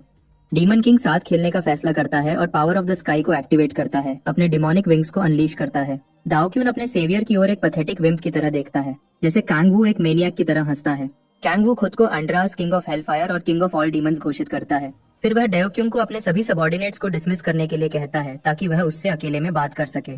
फॉलोअर्स के जाने के कुछ क्षण बाद कैंगवू डायोक्यून से कुछ सवाल पूछना शुरू करता है। सबसे पहले वह उसे कट द क्रैप करने और ऑफुल वर्शिप डिस्प्ले बंद करने के लिए कहता है। डायोक्यून अभी भी अपनी जिंदगी के लिए बहुत डरा हुआ दिखता है, लेकिन फिर कैंगवू से पूछता है कि वह वास्तव में कौन है। डीमन किंग उसे चुप रहने के लिए कहता है क्योंकि यहाँ सवाल पूछने वाला वही एकमात्र है और डियोखन का एकमात्र काम जवाब देना है। उसके बाद यह साफ हो जाता है। कैंगवू उसे ऐसे देखता है जैसे उसे जिंदा खाने के लिए तैयार हो और मूर्ख से पूछता है कि वह मैजिक स्टोन्स से मैजिक के साथ क्रैक कैसे बना पाता है। ड्योखन कहता है कि उसने इसे प्रीच्ड होने के बाद सीखा। वह कांग वू को बताता है कि एक दिन एक डीमन मास्क पहने हुए एक आदमी उसके पास आया और उसे बताया कि अगर वह डिमोनिक रिलीजन का पालन करता है तो वह इटर्नल लाइफ प्राप्त कर सकता है। कांग वू उसे जमीन पर फेंक देता है, उसे एक मूर्ख कहता है क्योंकि उसने कुछ ऐसा स्वीकार कर लिया जिसके बारे में उसे पता भी नहीं था। दाओयुन फिर बताता है कि उस आदमी ने उनकी गिल्ड को एक पल में ओवर पावर्ड कर दिया और उन्हें मरने या उसके ऑर्डर्स का पालन करने के बीच चुनने के लिए कहा। अपनी मिजरेबल लाइफ्स के लिए डरते हुए उनके पास मास्क्ड मैन की प्रीचिंग्स को स्वीकार करने और उसके ऑर्डर्स का पालन करने के अलावा कोई विकल्प नहीं था। कांग वू फिर मास्क्ड मैन के वेयरअबाउट्स पूछता है, लेकिन डायोक्यून कहता है कि उसने उस दिन से उस आदमी को नहीं देखा है और उन्हें अपने ऑर्डर्स मेल द्वारा मिलते हैं। फिर भी कांग वू उसे मास्क्ड मैन के ऑर्डर्स का एक पैथेटिक डॉग की तरह पालन करने के लिए बुलाता है। डे ह्योन उसे बताने की कोशिश करता है कि यह इसलिए है क्योंकि वह आदमी बहुत पावरफुल है, लेकिन कांग वू इसे नहीं मानता। डीमन किंग जानता है कि उसे शुरुआत में मजबूर किया गया होगा, लेकिन डाओक्यून ने निश्चित रूप से इमेंस पावर के टेम्पटेशन के कारण सेरेमोनीज जारी रखी। वह सोचता है कि मास्क्ड मैन कौन हो सकता है और फैसला करता है कि यह ऐसा मामला नहीं है जिसे वह आसानी से ओवरलुक कर सके। फिर वह डियोक्यून को ऑर्डर्स वाले लेटर्स देने के लिए कहता है। गिल्ड लीडर लेटर सौंपता है और कांग वू हैरान है कि केवल एक लेटर है। आप देख सकते हैं कि यह आदमी अब तक का सबसे फूलिश गिल्ड लीडर कैसे हो सकता है। कांग वू लेटर खोलता है और उसमें लिखा है कि एक डीमन बनने के लिए डिमोनिक एनर्जी को स्वीकार करना चाहिए और जितने संभव हो उतने प्लेयर्स को इकट्ठा करना चाहिए। इसमें से कुछ भी उसे समझ में नहीं आता। फिर वह डेयोक्यून से पूछता है कि क्या वही एकमात्र है जिसे प्रीच्ड किया गया है। गिल्ड लीडर उसे बताता है कि वह किसी और से नहीं मिला है। कांग वू का मानना है कि डेयोक्यून का इसमें अकेला शामिल होना संभव नहीं है, यह देखते हुए कि यह डिमोनिक रिलीजन की फोर्सेस को बढ़ाने की एक प्लान है। इस बात पे गुस्सा है कि डिमोनिक रिलीजन अर्थ को हेल में बदलने की कोशिश कर रहा है। वह डेओ के ह्युन को पकड़ता है और उसे 3 इंस्ट्रक्शंस देता है। वह गिल्ड लीडर को डिमोनिक रिलीजन की जांच करने, सेरेमोनीज करना बंद करने और जो कुछ भी अभी अभी हुआ है उसे अपने तक रखने के लिए कहता है। डायोक्यून एक यूजलेस विम्प की तरह चिल्लाता है और कांग वू की सभी डिमांड्स पर सहमत होता है। उसके बाद डीमन किंग उसे गेट लॉस्ट होने के लिए कहता है और वह एक लूजर की तरह बाहर भागता है। कांग वू को अभी भी लगता है कि उसे उन सभी एट्रोसिटीज के बाद सफाई करनी होगी जो एंड्रोस गिल्ड ने की है। सरकारी फोर्सेस उसे पकड़ लेंगी एक बार जब वह मामले की जांच शुरू करेगा, लेकिन उसे लगता है कि डिमोनिक रिलीजन की जांच करना वर्थ है। वह डे ओक्योंग और उसके फॉलोअर्स से छुटकारा पाने की योजना बनाता है एक बार जब वे उसके लिए अपना पर्पस पूरा कर लेंगे। इस बीच सब कुछ सेटल्ड होने के साथ कांग वू एक ब्रीदर लेता है और खुद को हीलिंग करना शुरू करता है। कुछ देर बाद वह घर वापस आता है और अपनी जिंदगी की एकमात्र महिला का अभिवादन करता है। वह काफी चिंतित दिखती है, यह देखते हुए कि कांग वू बहुत पहले चला गया था और तब से उसने उससे संपर्क नहीं किया था। वह अपने फोन को देखता है और देखता है कि उसने उसे बहुत बार कॉल किया था, लेकिन वह नोटिस करने के लिए बहुत बिजी था। वह उससे माफी मांगता है और उसे बताता है कि यह कुछ भी सीरियस नहीं था। सियोला रिलीव्ड है कि उसे कुछ भी बुरा नहीं हुआ। कांग वू फिर उसे धीरे से देखता है और उसके बारे में चिंता करने के लिए उसे धन्यवाद देता है। वह अगली बार जब वह बहुत देर तक बाहर रहेगा तो उससे संपर्क करने का वादा करता है और वह एक लिटिल गर्ल की तरह ब्लशिंग करने लगती है। उसके बाद वह डिनर बनाने के लिए जाती है और कांग वू अपने फेवरेट मील का रिक्वेस्ट करता है। सियोला उसे बताती है कि वह पहले से ही बेस्ट काइंड ऑफ मीट के साथ किमची स्ट्यू बनाने के बीच में है। बहुत एक्साइटेड महसूस करते हुए वह उसे हर रात उसके लिए एक डिलिशियस मील बनाने के लिए धन्यवाद देता है। वह उसे यह बताकर भी गुड न्यूज देती है कि उसे उसकी सेकंड अवेकनिंग मिल गई है और कांग वू इस पर विश्वास नहीं कर सकता। सियोला ओवर कॉन्फिडेंट महसूस करने लगती है और उसे ध्यान से सुनने के लिए कहती है। वह बताती है कि उसकी स्पेशल एबिलिटी एक बी रैंक है और इसे ब्लेसिंग ऑफ लाइट के नाम से जाना जाता है। कांग वू को स्पष्ट रूप से कोई अंदाजा नहीं है कि इसका क्या मतलब है, लेकिन उसे खुशी है कि वे टेसू के साथ एक अमेजिंग पार्टी बना पाएंगे। उन तीनों के साथ उसे यकीन है कि वे अन्य पार्टीज से कहीं अधिक स्ट्रॉन्गर होंगे। वह पूछता है कि क्या उसे अभी तक कोई गिल्ड ऑफर्स मिले हैं और जानना चाहता है कि वह कौन सा ज्वाइन करने की योजना बना रही है। शोला घबराकर उसे बताती है कि उसके पास वास्तव में किसी गिल्ड में शामिल होने की कोई प्लान्स नहीं है। इसके बजाय वह उसकी हर संभव मदद करना चाहती है। कांग वू ऐसे एंजल से मिलने के लिए अपने स्टार्स को धन्यवाद देता है, लेकिन उसे बताता है कि उनके लिए अभी टीम अप करना एक अच्छा आइडिया नहीं है। वह उसके दिल को और अधिक कुचलने के लिए आगे बढ़ता है, यह कहकर कि उसका वर्तमान सेल्फ उसके लिए ज्यादा मदद नहीं करेगा। सयोला वास्तव में सैड हो जाती है और उसे इस तरह से उसे न्यूज तोड़ने के लिए बुरा लगता है। फिर भी उसे लगता है कि वह बाद में उसके लिए बहुत अधिक यूजफुल होगी। अपनी ओवरवेलमिंग स्ट्रेंथ के कारण अगर वह अभी एक पार्टी बनाता है तो वह बैटल्स से पर्याप्त एक्सपीरियंस प्राप्त नहीं कर पाएगा। खुद को ठीक से ट्रेन करने के लिए वह ऐसे लोगों के साथ एक पार्टी बनाना चाहता है जो कंपैटिबल हो। कांग वू फिर सियोला को बताता है कि वह एक टैंकर को जानता है जिसके साथ उसे अभी एक पार्टी बनानी चाहिए और लेवल अप करना चाहिए। जब उसे पर्याप्त एक्सपीरियंस मिल जाए वे सभी एक साथ एक पार्टी बना सकते हैं और एक हायर रैंक्ड गेट को ट्राई कर सकते हैं। सयोला ये सुनकर काफी एक्साइटेड हो जाती है और टेसू के साथ एक पार्टी बनाने के लिए सहमत होती है। उसे लगता है कि वे अपनी हाई रैंक स्पेशल एबिलिटीज के कारण जल्दी से लेवल अप कर पाएंगे। दूसरी ओर सिला बस लेवल अप करने और कांग वू में शामिल होने का इंतजार नहीं कर सकती। वह उसे बताता है कि वह तब तक उसे हर चीज के साथ स्पॉन्सर करेगा जिसकी उसे जरूरत है। उसे इतना खुश देखकर कैंगवू के चेहरे पर थोड़ी मुस्कान आ जाती है। जब कैंगवू सोचता है कि उसे और टेसू दोनों को कब लेवल अप करना है, सेओला उसे उसका डिनर लाती है। हमेशा की तरह किमची स्ट्यू का पॉट उसके लिए हमेशा एक ब्यूटीफुल साइट होता है और वह एक स्पून पकड़ने और खाने में कोई समय बर्बाद नहीं करता। सयोला उसे थोड़ा इंतजार करने के लिए कहती है ताकि वह कुछ नया के साथ मील ट्राई कर सके। फिर वह उसमें कुछ रामेन डालती है और पॉट एक गॉडेस के ऑरा के साथ चमकने लगता है। जैसे ही वह चॉपस्टिक्स के लिए पहुंचता है, वह डिमोनिक रिलीजन को रोकने और इस वर्ल्ड और अपने प्रेशियस मील को चाहे कुछ भी हो जाए प्रोटेक्ट करने की कसम खाता है। अगले दिन कैंगवू अपना सी रैंक प्लेयर कार्ड लेने के लिए प्लेयर सपोर्ट सेंटर जाता है। फीमेल अटेंडेंट फिर उसे बताती है कि कार्ड अगले दिन उसके एड्रेस पर ईमेल किया जाएगा। वह चाहता है कि यह उसी दिन हो जाए, लेकिन वह उसे बताती है कि मैजिक स्टोन आइडेंटिफिकेशन को कार्ड में जोड़ने की जरूरत है। कैंगवू फिर चला जाता है। यह महसूस करते हुए बुरा लगता है कि उसे उसी दिन कार्ड नहीं मिल सकता। एक पल के लिए उसे एहसास होता है कि जब से वह अर्थ पर वापस आया है, उसे वास्तव में पूरी तरह से रेस्ट नहीं मिला है। यह देखकर कि वह इस समय डिमोनिक रिलीजन के बारे में कुछ नहीं कर सकता, वह अच्छी तरह से रेस्ट करने के लिए इस मौके का उपयोग करने का फैसला करता है। फिर वह सिटी में घूमता है, ये सोचते हुए कि वह रेस्ट करते समय क्या कर सकता है। वह अपना फोन निकालता है और वेबटून्स के कलेक्शन में स्क्रॉल करता है। कैंगवू को याद आता है कि हेल में घसीटे जाने से पहले वह उन्हें बहुत पढ़ता था। वह उसी हैबिट पर वापस न जाने का फैसला करता है और खुद से कहता है कि उसे हर उस चीज का आनंद लेना चाहिए जो वह कर सकता है।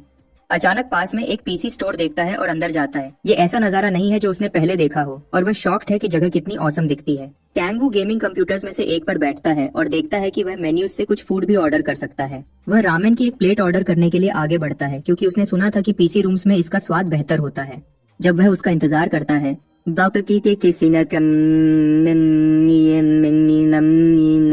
वह वहाँ की सबसे पॉपुलर गेम्स में से एक खेलने का फैसला करता है। गेम में एक टैक्टिकल आरपीजी स्टाइल है जहाँ एक को डिफरेंट रोल्स वाली एक पार्टी बनानी होती है। वह एक ऐसा रोल चुनता है जो ये दर्शाता है कि वह कितना क्योटिक है, जैसे कि वह बैटलफील्ड पर कैसे अप्रोर पैदा करता है। उसके बाद गेम शुरू होता है और वह विश्वास नहीं कर सकता कि एक गेम कितना ग्रेट दिख सकता है। गेम में उसे हर बार जब वह एक मॉन्स्टर को मारता है तो गोल्ड मिलता है। उसके टीममेट्स जल्दी से नोटिस करते हैं कि वह एक नूब है और चैट स्क्रीन्स एक्सबॉक्स पर कॉल ऑफ ड्यूटी लॉबीज की तरह दिखने लगती है। बाद में कोई उसे उसका रामेन डिलीवर करने आता है और वे उसे टेबल पर उसके लिए छोड़ देते हैं, जबकि उसके टीममेट्स अभी भी क्रैशिंग आउट हो रहे हैं। कैंगवू अपने डिलीशियस मील का आनंद लेना शुरू करता है।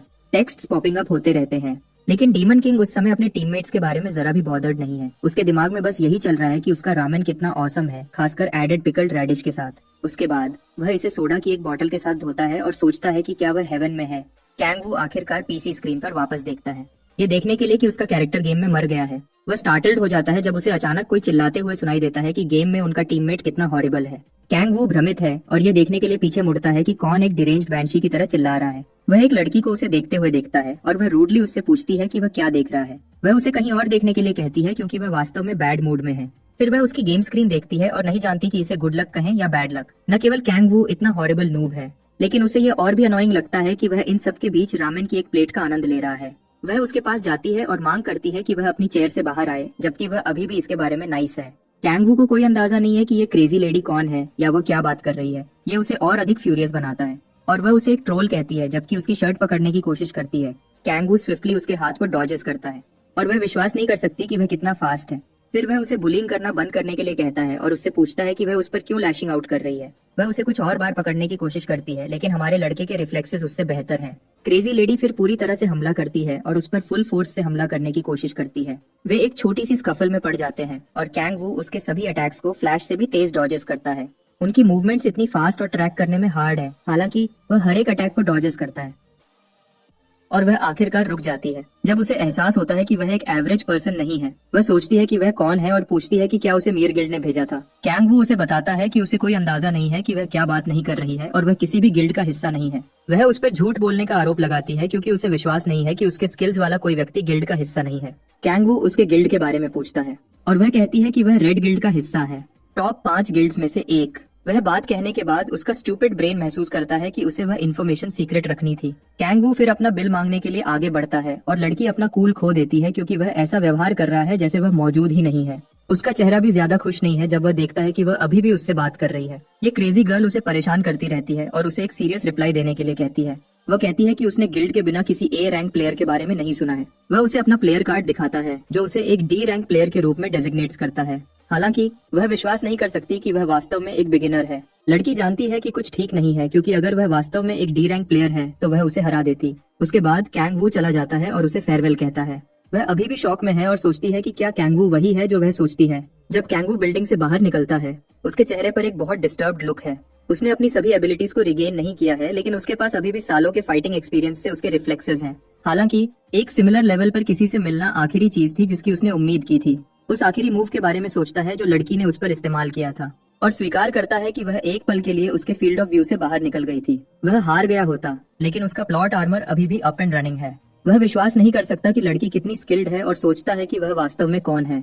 फिर भी उसे राहत है कि वह बच गया। फिर वह अचानक कुछ नोटिस करता है। इस बीच जिस लड़की से उसने अभी अभी लड़ाई की थी, वह एक विंडो खोलती है और सिक निंजा मूव्स के साथ बाहर कूद जाती है। जब उसे यकीन हो जाता है कि कोस्ट क्लियर है, वह अपना फोन निकालती है और अपने गिल्ड को कॉल करती है। रेड रोज स्ट्रेटेजी टीम जवाब देती है और उसे चा योंजू के रूप में संदर्भित करती है। वे उसे एचआर से कनेक्ट करते हैं और पार्क ह्यून वू नामक एक आदमी उससे पूछता है कि क्या गलत है। गिल्ड लीडर के रूप में वह उसे बताती है कि उसे उसके लिए कुछ इम्पोर्टेंट इन्वेस्टिगेट करने की जरूरत है।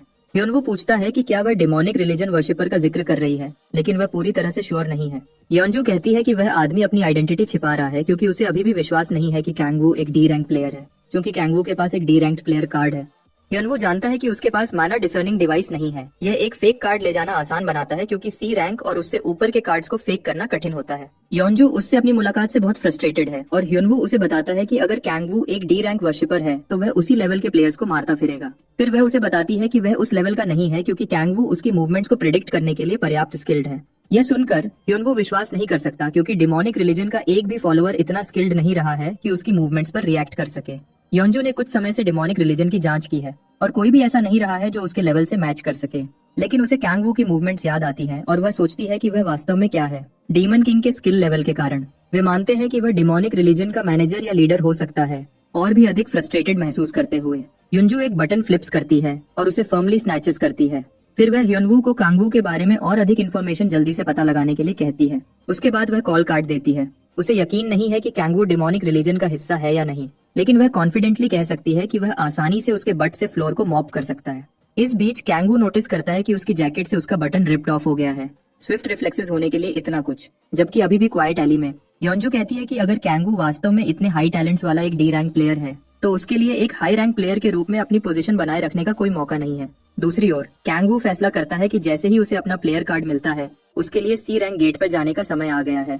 वह एक ब्रीफ मोमेंट के लिए अपना सिर पीछे मोड़ता है जैसे उसने पास में एक हॉस्टाइल प्रेजेंस नोटिस की हो। बाद में योंजू पीसी आर्केड में वापस आती है और देखती है कि उसका रैंक नीचे चला गया है। कैंगवू के गुड फॉर नथिंग नूब होने के कारण वह उसे अपनी विनिंग स्ट्रीक खराब करने के लिए मारने की कसम खाती है और कैंगवू शहर के दूसरे छोर तक वह बुरी फीलिंग महसूस करता है। अगली सुबह कैंगवू एक सी रैंक गेट पर जाता है। ब्रोचर से वह देखता है कि गेट में ट्रोल्स जैसे दुश्मन हैं। ऑफिसर्स उससे एंट्रेंस पर रोकते हैं और कहते हैं कि उसे तभी अंदर जाने की इजाजत है अगर वह सी रैंक का है और 5 मेंबर्स की पार्टी में है। वह उससे बताते हैं कि boss monster chief troll gate के अंदर आ गया है और जब भी बॉस मॉन्स्टर दिखता है तो अकेले खेलना मना है। लेकिन कैंगवू इसे अपने लिए एक अच्छा मौका समझता है। बॉस मॉन्स्टर उसके लाइसेंस मिलते ही अचानक आ जाता है। प्लॉट आर्मर एक अलग ही लेवल पर है। उस इलाके में कुछ प्लेयर्स बॉस मॉन्स्टर के आने की वजह से दिन के लिए अपनी पार्टी तोड़ने का फैसला करते हैं। कैंगवू नोटिस करता है कि सी रैंक्ड गेट्स का माहौल लोअर रैंक्ड गेट्स से अलग होता है। प्लेयर्स के पास बहुत अच्छा इक्विपमेंट होता है और जांच भी ज्यादा सख्त होती है। जांच उसके लिए एक बड़ी प्रॉब्लम है और वह सोचता है कि वह अकेले कैसे अंदर जा सकता है ताकि और प्लेयर्स के आने से पहले सारे रिवॉर्ड्स पर कब्जा कर सके। उसके पीछे वह कुछ प्लेयर्स को चीफ ट्रोल को हराने और बहुत सारा पैसा जीतने के लिए उत्साहित होते हुए सुनता है। जबकि ये हो रहा है, कुछ दूसरे प्लेयर्स अपनी एबिलिटीज पर ज्यादा कॉन्फिडेंट नहीं है। वह अपने आसपास के ज्यादातर प्लेयर्स की बेचैनी और डर देखता है क्योंकि वह सब बॉस मॉन्स्टर के बारे में शिकायत कर रहे हैं। इससे उसे इस हालत में थोड़ा गुस्सा बढ़ाने का बुरा आइडिया आता है और आप देख सकते हैं कि वह शैतानों का राजा क्यों है। वह एक प्लेयर के पीछे चुपके से जाता है जो बात कर रहा होता है और उस आदमी पर गुस्से की शक्ति का इस्तेमाल करता है। वह प्लेयर तुरंत उस एबिलिटी से घिर जाता है और उसका रवैया बदल जाता है। वह अपने टीममेट्स से पूछने लगता है कि वह हमेशा ऐसे क्यों रहते हैं और वह सोचने लगते हैं कि वह अचानक इतना अजीब क्यों बिहेव कर रहा है। वह आदमी बात करना शुरू करता है कि कैसे उन्हें मिडिल स्कूल में गुंडों से मार पड़ती थी और कैसे वह हमेशा उन लोगों को चीर देना चाहते थे जिन्होंने उनकी जिंदगी नरक बना दी थी। गेट्स के आने के साथ उसे लगा कि उसकी इच्छाएं पूरी हो गई हैं और वह आखिर में एक बेचारा कमजोर आदमी होना बंद कर सकता है। लेकिन वह अचानक चीखना शुरू करता है और पूछता है कि उन्हें मॉन्स्टर्स की मर्जी के आगे क्यों झुकना पड़ता है। उसका टीममेट उसके अजीब रवैये से परेशान हो जाता है और नोटिस नहीं करता जब कैंगवू भी उस पर रेज एबिलिटी का इस्तेमाल करता है। उस नौजवान का रवैया भी बदल जाता है और वह कहने लगता है कि उन्हें सभी मॉन्स्टर्स का कत्लेआम करना चाहिए और डर से कांपना बंद करना चाहिए। एक और रैंडम प्लेयर इस पागलपन में शामिल हो जाती है और कहती है कि वह मॉन्स्टर्स को अपने छोटे भाई बहन को मारने के लिए माफ नहीं करेगी। एक आदमी जिसके चेहरे पर निशान है आसपास देखता है और उस पागलपन को देखता है जो धीरे धीरे उसकी आंखों के सामने हो रहा है। इससे वह गुस्सा हो जाता है और उनके साथ शामिल हो जाता है, कहते हुए कि वह उन लोगों को घुटनों पर लाएगा जो उसकी बेइज्जती करते हैं। हर कोई मॉन्स्टर्स को मारने के बारे में चिल्लाना शुरू कर देता है और पूरी जगह जल्दी ही एक पागल खाना बन जाती है। गार्ड्स परेशान होने लगते हैं और सोचने लगते हैं कि प्लेयर्स हंगामा क्यों कर रहे हैं। इससे पहले कि वह समझ पाए, प्लेयर्स उन पर टूट पड़ते हैं और तुरंत गेट खोलने की मांग करते हैं। प्लेयर्स आखिर में बिना दिमाग वाले ज़ॉम्बीज की तरह गेट में घुसना शुरू कर देते हैं। एक गार्ड फिर इस मामले की रिपोर्ट अपने हेडक्वार्टर्स को करता है, जबकि वह अपने नौकर चाकरों से बात कर रहा होता है। कैंग वू उनके पास से निकल जाता है और गेट के एंट्रेंस की तरफ बढ़ता है। सभी पागल प्लेयर्स को साथ में काम करते देखना उसके लिए सच में एक प्यारा नजारा है। अब वह गेट में घुस सकता है और अंदर इंतजार कर रहे सभी रिवॉर्ड्स हासिल कर सकता है। कैंग वू पोर्टल से गुजरता है और एक रेगिस्तानी माहौल में पहुंचता है। यह इलाका इतना बड़ा है और उन इलाकों से पूरी तरह अलग है जहां वह पहले गया था। कैंग वू अपना चेहरा तेज धूप से बचाता है और समझता है कि इतनी बड़ी जगह में बॉस मॉन्स्टर को ढूंढना मुश्किल होगा। वह फिर अपने स्टैट्स चेक करता है और देखता है कि वह अब एक खास एबिलिटी इस्तेमाल कर सकता है। उसकी डिमोनिक एनर्जी स्टैट बस 50 पॉइंट से ज्यादा है, तो यह उसके लिए काफी होगी। स्टैट्स चेक करने के बाद वो एक बड़े पहाड़ की चोटी पे कूद जाता है। वहाँ ऊपर वह डीमन एस्टारोथ के देखने की शक्ति को एक्टिवेट करता है और इससे उसे पूरे इलाके का एक बड़ा नजारा मिल जाता है। उसके पास जितनी जानकारी है उसके साथ वह इलाके को स्कैन करता है और ट्रोल्स का एक बड़ा झुंड देखता है। उनके बीच उसे चीफ ट्रोल की जगह मिल जाती है। उसके बाद वह एबिलिटी को खत्म कर देता है क्योंकि लगता है कि यह उस पर असर कर रही है, जबकि दुश्मनों के झुंड के पास कैसे पहुंचना है यह सोचने की कोशिश कर रहा है। वह प्लेयर्स के एक ग्रुप को रेगिस्तान की विशाल रेत में सीधे दौड़ते हुए देखता है। वह इसे अपने प्लान्स के हिस्से के रूप में उनका दोबारा इस्तेमाल करने का अच्छा मौका समझता है। जबकि प्लेयर्स कमजोर दुश्मनों से निपट रहे हैं, वह खुद ही चीफ की तरफ सीधा बढ़ता है। जैसे ही वह जगह से कूदता है, वह कुछ ट्रोल्स देखता है और उन्हें लुभाने का फैसला करता है। कैंग वू जमीन पर उतरता है और अपना हमला शुरू करने के लिए अपनी खास एबिलिटी एक्टिवेट करता है। अपनी शक्तियों से उसने दुनिया जीत ली। एक लंबा शैतानी डंडा बनाता है और एक शो करना शुरू करता है, एक दूसरे दर्जे के मार्शल आर्टिस्ट की तरह। वह उसे घुमाता रहता है जब तक उसकी नजर अपने शिकार पर नहीं पड़ जाती। बेनी उसे सीधा चीफ ट्रोल पर फेंकता है और बॉस मॉन्स्टर को पल भर में मार देता है। सिस्टम उससे बॉस मॉन्स्टर को हराने और उसकी हार में सबसे ज्यादा योगदान देने के लिए एक्स्ट्रा एक्सपीरियंस पॉइंट्स देता है। उसके बाद वह 4 लेवल्स बढ़ जाता है। न सिर्फ ये इतनी जल्दी खत्म हुआ, बल्कि उसे भी यकीन नहीं होता कि ये कितना आसान था। एक बॉस मॉन्स्टर एक ही शॉट में कैसे मर सकता है। कैंगू सोचता है कि क्या चीफ ट्रोल सच में बॉस मॉन्स्टर है या बस एक सस्ती नकल। वह स्टेटस विंडो देखता है कंफर्म करने के लिए, लेकिन उसे अभी भी समझ नहीं आता कि एक सी रैंक गेट का बॉस इतना कमजोर क्यों है। और ज्यादा जांच के बाद उसे एहसास होता है कि उसमें बस वह डॉग है और वह पहले से बहुत ज्यादा ताकतवर हो गया है। वह फिर अपनी आस्तीन ऊपर करता है जब वह देखता है कि सुरक्षित तरीके से शिकार करना अब उसके लिए कोई ऑप्शन नहीं है। वह पहाड़ से नीचे कूदता है और अपनी बाजू की तलवारें निकालता है, बाकी कमजोर ट्रोल से लड़ने के लिए तैयार। वह अपने प्लान्स बदलने और उस पागल की तरह कत्लेआम का मजा लेने का फैसला करता है। ट्रोल्स बिना देर किए उसकी तरफ दौड़ने लगते हैं, लेकिन कैंग वू मजबूती से खड़ा है, उनका स्वागत करने के लिए तैयार। उस पल के उत्साह से वह मुस्कुराने लगता है और अपनी आंखों में शैतानी नजर के साथ वह उन सबको एक साथ खत्म करने का ऐलान करता है। पलक झपकते ही वह बिना आवाज किए झुंड के बीच से निकल जाता है। ट्रोल्स पीछे मुड़ते हैं और उलझ जाते हैं कि अभी क्या हुआ। अचानक उनके शरीरों पर निशान चमकने लगते हैं और वह सब फट जाते हैं। शैतानी राजा खड़ा है जब उनका खून रेत पर और उस पर बरसता है। अपने दुश्मनों की मौत का नजारा उसे बेइंतहा खुशी देता है और वह कहता है कि उसने ब्लेड की शक्ति का इस्तेमाल करके ट्रोल्स के अंदरूनी धमाके किए। उसके बाद सिस्टम उससे बताता है कि उसने 2 लेवल्स हासिल किए और वह टेरा ब्लेड नाम की एक स्किल अनलॉक करता है।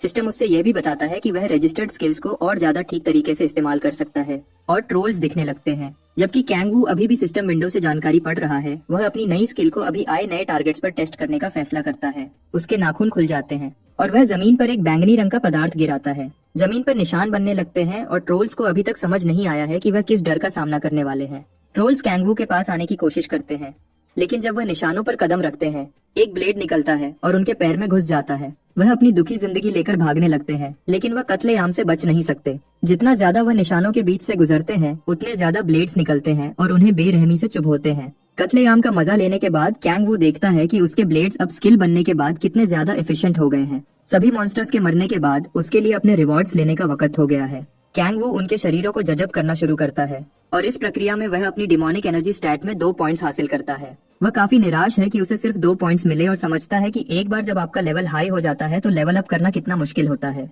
फिर भी यह उसके लिए अभी भी एक अच्छी रफ्तार है और उसके पास अपनी चौथी अवेकनिंग अनलॉक करने से पहले सिर्फ 4 और लेवल्स बचे हैं।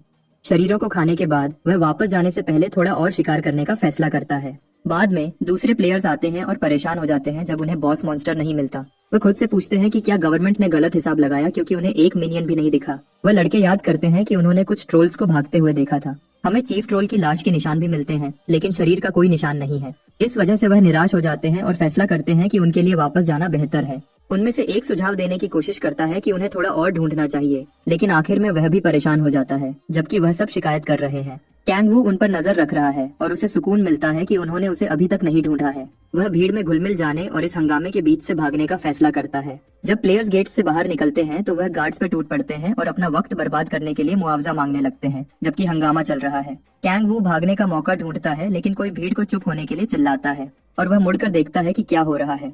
सिपाहियों का एक ग्रुप वहां आता है और उन्हें हवारंग कॉर्प्स के रूप में पहचाना जाता है। हर कोई घबराने लगता है क्योंकि कोर का आना बुरी खबर का मतलब है। सिपाही फिर सफेद बालों वाली एक औरत को गुजरने के लिए रास्ता देते हैं। प्लेयर्स उसकी मौजूदगी नोटिस करते हैं और उससे हवारंग कॉर्प्स की तीसरी यूनिट की कमांडर बाएक हवायोन कहते हैं। वह ऐसी लगती है जैसे उसका हमेशा बुरा दिन होता है और आप उससे पंगा नहीं लेना चाहेंगे। वह अपनी तलवार जमीन पर पटकती है और सबको चुप रहने को कहती है। उसकी आंखें इलाके को स्कैन करती हैं और वह उन्हें बताती है कि डी रैंक गेट्स पर एक काउ प्लेयर के दिखने की रिपोर्ट्स मिली हैं। जैसे ही कोर्ट के मेंबर्स हर प्लेयर के पास आना शुरू करते हैं, बाएक उन्हें बताती है कि वह उन सभी प्लेयर्स की जांच करेंगे जिन्होंने अपनी तीसरी अवेकनिंग पाली है। कैंग वू अभी बहुत घबराया हुआ लगता है क्योंकि यह उसके लिए एक बुरी हालत है। मौजूदा हालत पर परेशान, वह सोचता है कि बाएक और उसके सिपाहियों से बचने के लिए उसे क्या करना होगा। वह अपनी आंखें उस पर रखता है और दुआ करता है कि वह पकड़ा न गया हो। बेक की आंखें सब पर मजबूती से टिकी हैं, कहीं कोई कुछ अजीब करने की कोशिश न करे। सिपाही सबको शांत करने की कोशिश करते हैं, यह कहकर कि यह कोई मुश्किल जांच नहीं है। वह सिर्फ अपनी जांच लिस्ट में प्लेयर्स को ढूंढने का प्लान बना रहे हैं। फिर भी कैंग वू जानता है कि उसने कुछ बुरे काम किए हैं और वह उम्मीद करता है कि वह उस लिस्ट में नहीं है। वहाँ इतनी सारी आंखें हैं जिससे उसके लिए भागने की कोशिश करना मुश्किल हो जाता है। वह यह भी जानता है कि बाएक के पास से चुपके से निकलना मुश्किल होगा। उसके अंदर गुस्सा बढ़ने लगता है, जबकि वह इस हालत से खुद को निकालने का तरीका सोचने की कोशिश करता है। अचानक बैक उसके पास आती है और उसका प्लेयर कार्ड देखने को कहती है। वह घबराहट से नाटक करता है और उससे दे देता है, जबकि वह कार्ड को स्कैन करती है। कैंग वू सोचता है कि अब से उसे कितना सावधान रहना होगा, क्योंकि काउ प्लेयर्स पहले ही अपनी चाल चल रहे हैं। उसके बाद वह और बाएक बात करना शुरू करते हैं और वह उससे बताती है कि वह अपने नौकर चाकरों को सारा काम करने के लिए नहीं छोड़ सकती। हमारा लड़का फिर उससे इम्प्रेस करने की कोशिश करता है और वह उससे कहता है कि वह सच में कूल है। बाएक पूरी कोशिश कर रही है ये देखने की कि क्या वह उसके कार्ड में कोई गलती ढूंढ सकती है, लेकिन वह उससे अपने सवालों से फिर से डिस्ट्रैक्ट कर देता है। वह कंफर्म करती है कि आजकल बहुत सारे काउ प्लेयर्स हैं और इसलिए वह रैंडम इंस्पेक्शंस कर रहे हैं। उसके बाद वह उसकी जांच करती है और कार्ड उससे वापस दे देती है। कैंग वू कार्ड लेते हुए नीचे देखता है और देखता है कि उसके हाथ थोड़े कांप रहे हैं। वह बात करता है कि कैसे काउ प्लेयर्स पैसे कमाने के लिए प्लेयर्स को मार रहे हैं और उसकी भी यही सोच है, लेकिन वह जानता है कि ये झूठ है। वह यह भी जानता है कि गवर्नमेंट शैतानी ऑर्डर को भी ढूंढ रही है। बैक जल्दी से उससे अलविदा कहती है और अगले आदमी की तरफ बढ़ती है। जैसे ही वह जाने के लिए मुड़ती है, कैंग वू शकी आदमी का नाम पूछता है ताकि अगर वह उससे मिलता है तो प्लेयर को रिपोर्ट कर सके। वह उसके ऑफर के लिए शुक्रिया करती है, लेकिन उससे कहती है कि काम प्रोफेशनल्स पर छोड़ दे। कैंग वू मान जाता है ताकि वह खुद को और ज्यादा शकी न दिखाए। ये देखते हुए कि उसने अभी सी रैंक लेवल हासिल किया है, वह उससे कहती है कि डी रैंक गेट्स में लेवल अप करना बेहतर होगा और वह उसकी सलाह के लिए शुक्रिया करता है।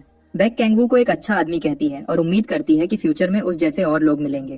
कैंग वू तारीफ कबूल करता है, लेकिन जानता है कि अगर उस जैसे और लोग होंगे तो पूरा ग्रह हंगामे में होगा। उसके बाद वह बाएक को देखता है जब वह अगले प्लेयर की जांच करने के लिए बढ़ती है। उसके बाद वह टाइसू को कॉल करता है और उससे मिलने को कहता है। कुछ दिन बाद वह टाइसू और सेओला से एक कैफे में मिलता है। टाइसू आखिर में सेओला से मिलता है और पूछता है कि क्या वही हीलर है जिसके बारे में कैंग वू ने बात की थी। वह उससे नमस्ते करती है, लेकिन उसके बड़े हाथों को हिलाने में हिचकिचाती है क्योंकि वह कुचलना नहीं चाहती। टीसू उन्हें एक अजीब आदमी की तरह देखने लगता है और कहता है कि वह और कांग वू साथ में अच्छे लगते हैं। उनके नमस्ते के बाद वह बैठकर बात करते हैं और कैंग वू तेसू को बताता है कि वह सेओला को डी रैंक गेट्स पर शिकार करने ले जाना चाहता है। वह बेवकूफ जल्दी मान जाता है क्योंकि एक हीलर का होना उसके लिए भी फायदेमंद होगा। हालत फिर अजीब हो जाती है जब वह सियोला को अपनी भाभी कहता है। वह एक छोटी लड़की की तरह शर्माने लगती है। तेसू उससे कहता है कि इसकी चिंता मत करो और उससे अपनी खास एबिलिटी पूरी डिटेल में समझाने को कहता है। हीलिंग के अलावा उसकी एबिलिटी से वह अपने टीममेट की ताकत, स्टेमिना और डेक्सटेरिटी भी बढ़ा सकती है। तेसू इससे काफी इम्प्रेस होता है और जानना चाहता है कि हीलिंग और बफिंग एक साथ हो सकती है या नहीं। सयोला कहती है कि वह दोनों कर सकती है, लेकिन प्रॉब्लम ये है कि उसके अटैक्स कमजोर और बेकार हैं। फिर भी तेसू इम्प्रेस होता है। ऐसा हीलर मिलना बहुत मुश्किल है जो बफ भी कर सके और खुद को बचा भी सके। सयोला फिर उसके अच्छे कॉम्प्लीमेंट्स के लिए शुक्रिया कहती है। वह यह भी कहती है कि अभी उसका कोई गिल्ड ज्वाइन करने का प्लान नहीं है। इधर कैंग वू पागल की तरह लार टपका रहा है क्योंकि उसने मना नहीं किया जब ताइसू ने उससे भाभी कहा। खैर, ताइसू नशे में धुत आदमी की तरह अपना ड्रिंक गटकने लगता है और बताता है कि वह कैंग वू के साथ एक नई हिस्ट्री लिखने का प्लान बना रहा है। सियोला और कैंग वू को यकीन नहीं होता कि यह आदमी कितना पागल है। उसके बाद कैंग वू पूछता है कि क्या उसने डीलर के लिए किसी को सोचा है। वह मोटा बुद्धि उससे बताता है कि उसके दिमाग में 2 लोग हैं और उन्हें अभी अपनी दूसरी अवेकनिंग मिली है। वह कहता है कि वह लोगों को अच्छे से पहचानता है और कैंग वू को वह जरूर पसंद आएंगे। अपनी पिछली मुलाकात याद करते हुए कैंग वू उसके बेकार दावों पर सवाल उठाता है और टेसू मानता है कि वह कभी कभी गलती करता है। टेसु उन्हें अगले दिन हंट पर जाने से पहले उन लड़कों से मिलाने को कहता है और वह मान जाते हैं। सयोला कांगवू को बताती है कि वह लेवल अप करने के लिए बहुत उत्सुक है ताकि वह उसके साथ रह सके। वह उससे कहता है कि आराम से करो, और टाइसू तीसरे व्हील का रोल बहुत अच्छे से निभा रहा है। हालांकि वह उन्हें अजीब तरह से घूरता रहता है क्योंकि वह जवान लोगों को प्यार में देखकर बहुत खुश है। उसके बाद ताइसू कहता है कि वह अगले दिन ईस्ट इंचन में मिलेंगे, और कैंगवू पूछता है कि वह जगह इतनी दूर क्यों है। वह मोटा बुद्धि उससे बताता है कि वह वहाँ के गेट में ट्रोल्स का शिकार करने का प्लान बना रहा है क्योंकि पास वाले गेट में एक हादसा हुआ था। कैंगवू ये जानकर हैरान हो जाता है कि वह बिगिनर लेवल का डी रैंक ट्रोल है। वह लिजर्डमैन से ज्यादा ताकतवर हैं और टेसू और सायोला दोनों की ग्रोथ को तेजी से बढ़ाने में मदद करेंगे। कैंगवू को यह आइडिया पसंद आता है और वह खुश है कि टेसू पूरा मसल हेड नहीं है। उसके बाद कैंगवू जाने की तैयारी करता है क्योंकि उससे कुछ और काम है। जब टेसू उसके बारे में पूछता है, वह कहता है कि वह बस लेवल अप करने जा रहा है। अपने अभी के लेवल 29 पर कैंगवू अपनी चौथी अवेकनिंग पाने से बस एक कदम दूर है। वह सी रैंक गेट की तरफ जाता है और अपनी ऑब्जर्वेशन पावर का इस्तेमाल करके कुछ ट्रोल्स को ढूंढता है। वह उनमें से 8 को ढूंढता है और पलक झपकते ही उन्हें काट देता है। ट्रोल्स को समझ आने से पहले ही काम हो जाता है, वह जल्दी मर जाते हैं।